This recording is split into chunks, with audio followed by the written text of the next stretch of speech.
जौनपुर गांव में सभी लोग मिलजुल कर रहते थे। उसी गांव में मंगलू अपने परिवार के साथ रहता था। वो अपने गधे को नहला रहा था। अरे हमारी प्यारी जमुनिया, तुझे ऐसा नहलाऊंगा कि सब देखते रह जाएंगे। एकदम हीरोइन लगेगी तू। हाँ, मंगलू को अपनी जमुनिया से बहुत प्यार था। उसकी बहुत देखरेख करता और उसे बहुत लाड़ प्यार से रखता। कभी भी वो जमुनिया से दूर नहीं होता और उसे अपने घर में ही सुलाता था। जमुनिया के साथ खाता और उसी के ऊपर बैठकर सैर भी करता। शीला मंगलू की पत्नी का नाम था। मंगलू अपने घर में होता तो शीला उसके बगल में खड़ी होती। जमुनिया भी पीछे ही बंधी होती।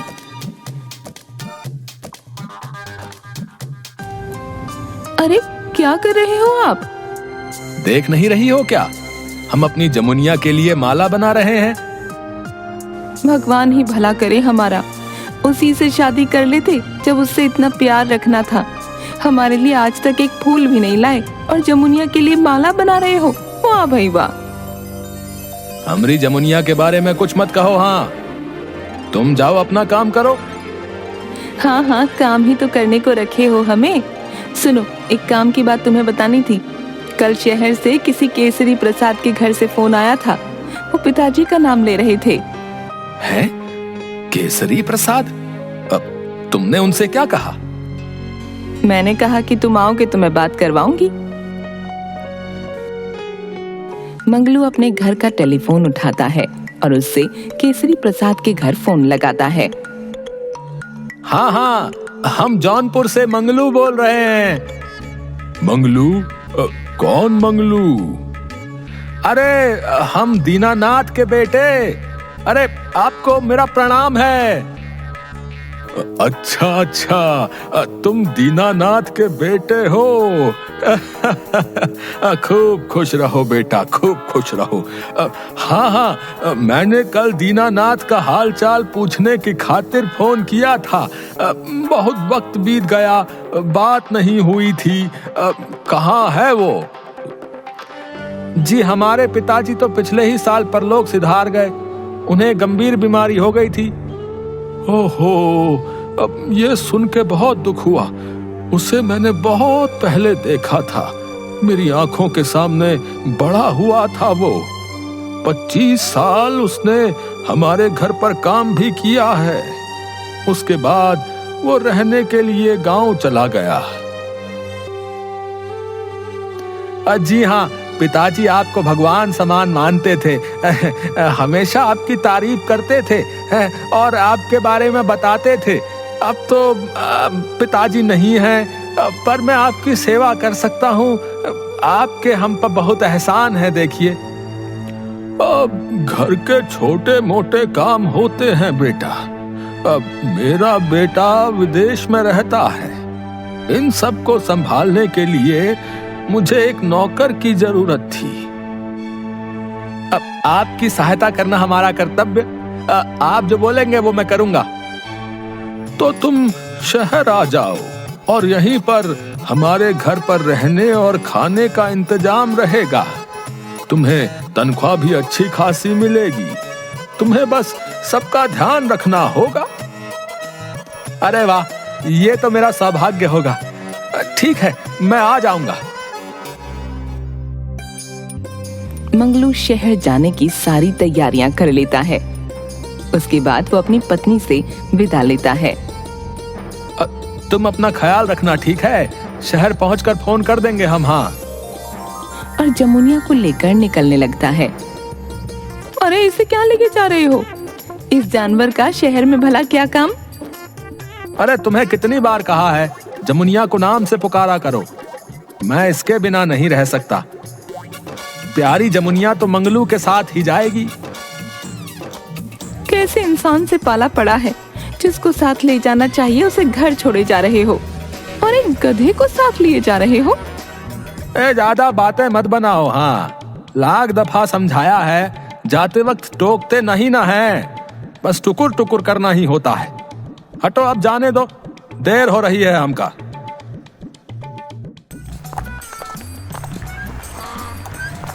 मंगलू केसरी प्रसाद के घर के बाहर पहुंचा। वहां पर गधे पर चढ़कर अंदर जाने लगा। उसे गार्ड रोक लेता है। अरे भाई रुको जरा, रुको रुको, ये तुम गधे पर सवार होकर कहाँ घुसे जा रहे हो? कौन हो तुम? जी हमारा नाम जो है वो मंगलू है और ये है हमारी जमुनिया। हमें केसरी प्रसाद जी ने बुलाया है। हम कैसे माने कि तुम्हें सेठ ने बुलाया है? और गधे पर तू अंदर नहीं जा सकता। अरे हमने कहा ना, हमारी जमुनिया है, गधा नहीं है ये। तुम अपने सेठ से पूछ कर बताओ भाई। गार्ड टेलीफोन से कॉल लगाकर पूछता है, फिर उसे जमुनिया के साथ अंदर जाने देता है। अंदर जाते ही एक 70 वर्ष का बूढ़ा आदमी मंगलू का इंतजार कर रहा होता है। मंगलू जमुनिया से उतरकर केसरी प्रसाद के पैरों में गिर जाता है। अरे नहीं नहीं मंगलू, उठो उठो, आओ, हमारे घर में तुम्हारा स्वागत है। तुम जौनपुर से यहाँ तक गधे पर सवार होकर आ गए? साहब, ये गधा नहीं, ये हमारी जान से प्यारी जमुनिया है। हम इसके बिना नहीं रह सकते हैं। वो कहा है ना, हम इसे गांव में अकेला कैसे छोड़ कर आते? बताइए। हम जहाँ रहेंगे वहीं जमुनिया भी रहेगी। हाँ ठीक है, तुम इसे अपने साथ रख लो। इसके खाने पीने का इंतजाम हम कर देंगे। रहने के लिए एक शेड भी बना देंगे। तभी अंदर से केसरी प्रसाद की बहू सोनिया बाहर आती है। सोनिया बहुत ही मॉडर्न थी और केसरी प्रसाद बहुत ही पुराने विचारों वाले। केसरी प्रसाद के बेटे साहिल ने सोनिया से प्रेम विवाह किया था।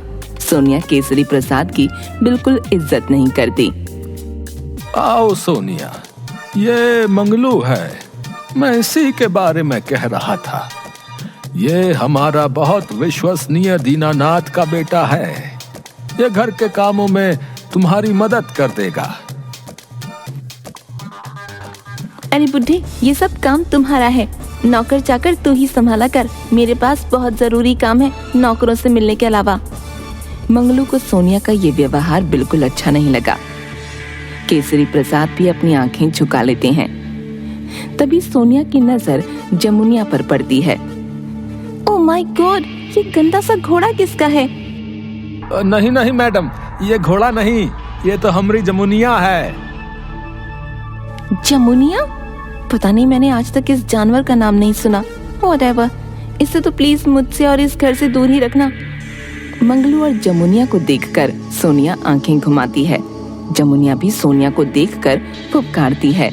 फिर सोनिया केसरी प्रसाद से कहती है, अरे बुड्ढे, तुझे कल मैंने 1000 रुपए देने को कहा था, अभी तक नहीं दिए? भूलने की बीमारी है क्या? बहू, अभी देता हूँ, बस मंगलू को उसके रहने की जगह दिखा दूं। मेरे पास इतना टाइम नहीं है तेरी तरफ फालतू। चुपचाप पैसे निकाल कर जल्दी दे दे। सोनिया पूरे एटीट्यूड में पीछे मुड़ती है। केसरी प्रसाद और मंगलू गार्डन के कोने में जा रहे थे। जमुनिया भी घास खा रही थी। जैसे ही सोनिया पीछे मुड़ती है, जमुनिया उसे जाकर अड़ंगी देती है। सोनिया गिर जाती है, फिर चिल्लाती है, ओह माय गॉड। तभी केसरी प्रसाद और मंगलू मुड़कर देखते हैं। वो देखते हैं सोनिया गिरी हुई है। दोनों दौड़कर उसके पास जाते हैं और उसे उठाने की कोशिश करती हैं। इस पागल घोड़े को तो मैं छोड़ूंगी नहीं। हाय रे, मेरी कमर टूट गई। ओए हाय, अभी क्या, अभी मैं तुम दोनों को इस घर से निकालती हूँ। नहीं नहीं मैडम, जमुनिया को माफ कर दीजिए। न जाने उसने ऐसा कैसे कर दिया, वरना वो ऐसा कभी भी नहीं करती। जमुनिया ऐसा नहीं करते। चल मैडम से सॉरी बोल, माफी मांग। जमुनिया सोनिया को देखकर फिर से फुफकारती है। सोनिया उसे गुस्से की नजरों से देखती है। केसरी प्रसाद सोनिया को घर के अंदर ले जाते हैं। सोनिया अपनी कमर पर हाथ रखकर किसी तरह चल पाती है। अब दूसरा दिन था।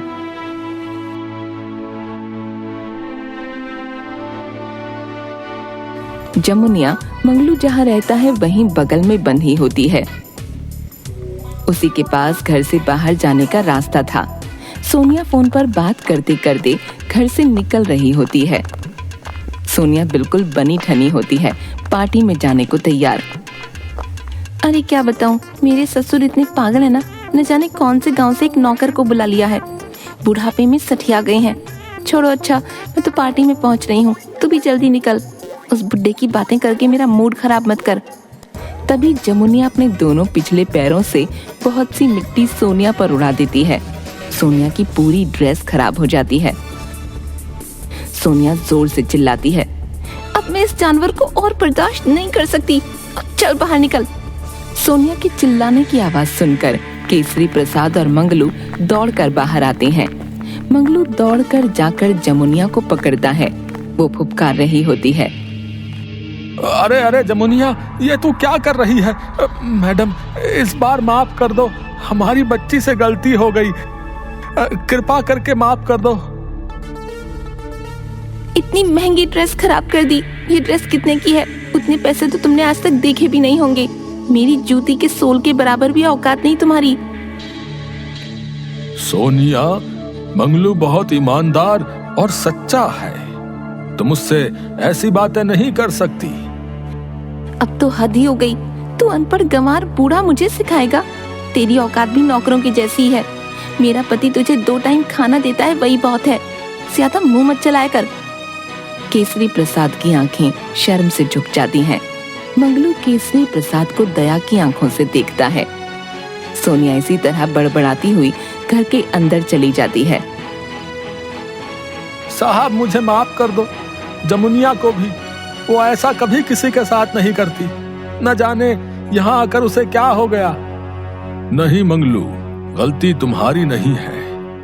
वो जब से इस घर में आई है, एक बार मुझसे सीधे मुंह बात नहीं की। मैंने कितने सपने संजोए थे कि बहू आएगी तो उसे सर आंखों पर रख लूंगा, वो मेरी कितनी इज्जत और सेवा करेगी। फिर सोनिया वैसी नहीं है। मंगलू को केसरी प्रसाद के लिए बहुत बुरा लगता है। दूसरा दिन। मंगलू, जरा इधर सुनना। जी साहब। लो, ये लिफाफा सोनिया के लिए आया है, उसे तुम दे देना। ठीक है। मंगलू वो लिफाफा लेता है और फिर उसे देने सोनिया के पास जा ही रहा होता है। तभी उसकी नजर जमुनिया पर पड़ती है। अरे, जमुनिया के खाने का समय हो गया है, जल्दी से खाना दे देता हूँ, वरना जमुनिया गुस्सा जाएगी। फिर सोनिया मैडम को लिफाफा दे आऊंगा। मंगलू जमुनिया के लिए खाना निकालने लगता है। वो लिफाफा उसने जमुनिया जहाँ खड़ी थी उसके टेबल पर रख देता है। वो खाना लेकर आता है तो देखता है कि जमुनिया वही लिफाफा चबा रही थी। हाय रे दैया, ये क्या हो गया? जमुनिया, तूने क्या कर दिया? हाय राम, हम क्या करें? मंगलू जमुनिया के मुंह से वो लिफाफा निकालता है। जमुनिया आधे से ज्यादा लिफाफा चबा चुकी थी। मंगलू बहुत ज्यादा चिंता में आ जाता है। उसे लगता है कि अब तो उसकी नौकरी गई। अपने पिताजी की सारी कमाई हुई इज्जत डुबा दी। तभी सोनिया मंगलू को पुकारती है। हे यू, बुड्ढे ने बताया कि मेरे लेटर उसने तुझे पहुंचाने के लिए दिए थे, जल्दी दो, बहुत जरूरी है। मंगलू के हाथ में फटा हुआ लेटर था। सोनिया मंगलू की तरफ आती है। हे यू, तुम्हें सुनाई नहीं देता क्या? जल्दी लेटर दो। तभी सोनिया की नजर मंगलू के हाथ में आधे खाए हुए लेटर पर जाती है। सोनिया की आंखें फटी की फटी रह जाती हैं। वो बहुत जोर से चिल्लाती है। केसरी प्रसाद भी वहां आ जाते हैं। क्या हो गया सोनिया बेटी? लेटर में क्या लिखा था? Letter my foot. तुम जैसे लोगों की वजह से मैं पागल हो जाऊंगी। पहले एक बुढ़ा कम था क्या झेलने के लिए, जिसने अपने जैसे एक और को बुला लिया। बस अब बहुत हो गया। अब ना ये बुढ़ा यहाँ रहेगा, ना ही इसके चेले। इन 2 कौड़ी के लोगों के चक्कर में मेरा इतना इम्पोर्टेंट काम बिगड़ गया। ये लेटर लंदन से आया था एक कंपनी से। कितना बड़ा ऑफर था मेरे लिए। बहू, माफ कर देना, गलती हो गई है, शांत हो जाओ। तुम अपना बोरिया बिस्तर बांधकर यहाँ से निकल जाओ। साहिल से मैं बात कर लूंगी। तुम अभी के अभी इस घर से निकलो। केसरी प्रसाद और मंगलू वहाँ से निकलती हैं। और किसी रोड के किनारे रह रहे होते हैं। केसरी प्रसाद की तबीयत बहुत खराब हो जाती है। मंगलू के पास कोई चारा नहीं बचता। क्या करूं अब, मालिक की तबीयत भी साथ नहीं दे रही। इस शहर में किसी को जानता तक नहीं। पता नहीं कैसे इस मुसीबत से पार लगेंगे। कुछ मदद करो भगवान। मालिक आप चिंता ना करें, कोई ना कोई रास्ता जरूर निकलेगा। अरे जमुनिया कहाँ गई? मंगलू जमुनिया को खोजने की पूरी कोशिश करता है, पर वो कहीं भी नहीं मिल रही होती। अंत में थककर वो बैठ जाता है। जमुनिया, ओ जमुनिया, न जाने क्या हो गया है। एक तो साहब की तबीयत इतनी खराब है, ऊपर से जमुनिया भी नहीं मिल रही। समय ही ठीक नहीं चल रहा। तभी वो देखता है कि उन लोगों के पास एक लड़का चलकर आ रहा होता है। वो केसरी प्रसाद का बेटा साहिल था।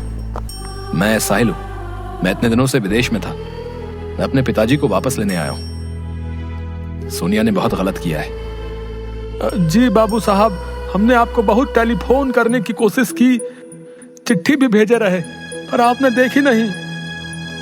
हाँ, मैं काम में व्यस्त था। उस बूढ़े आदमी ने मुझे बताया आपके पिता की तबीयत खराब है, तो मैं जल्दी जल्दी आया। कौन सा बूढ़ा आदमी? उसे कैसे पता चला? मैं नहीं जानता। उन्होंने अपनी पहचान नहीं बताई। कद में छोटे थे, मोटे से और मूछें थी। बस इतना कहा कि तुम्हारे पिता की तबीयत खराब है और वो इस तरफ है, और फिर चले गए। तभी मंगलू देखता है कि जमुनिया भी वापस आ गई। तभी मंगलू को सारी बातें समझ आती हैं। वो समझ जाता है कि जमुनिया कोई और नहीं बल्कि उसके पिताजी हैं। उसके पिताजी ने अपने मालिक केसरी प्रसाद की मदद की है। मंगलू का जमुनिया के लिए प्यार और ज्यादा बढ़ जाता है। जमुनिया भी मंगलू और केसरी प्रसाद की हमेशा रक्षा करती है। केसरी प्रसाद का बेटा साहिल केसरी प्रसाद को अपने घर वापस ले जाता है। वहाँ पर सोनिया से साहिल का झगड़ा हो जाता है। अंत में साहिल सोनिया को घर से निकाल देता है और केसरी प्रसाद की बहुत अच्छे से सेवा सत्कार करने लगता है।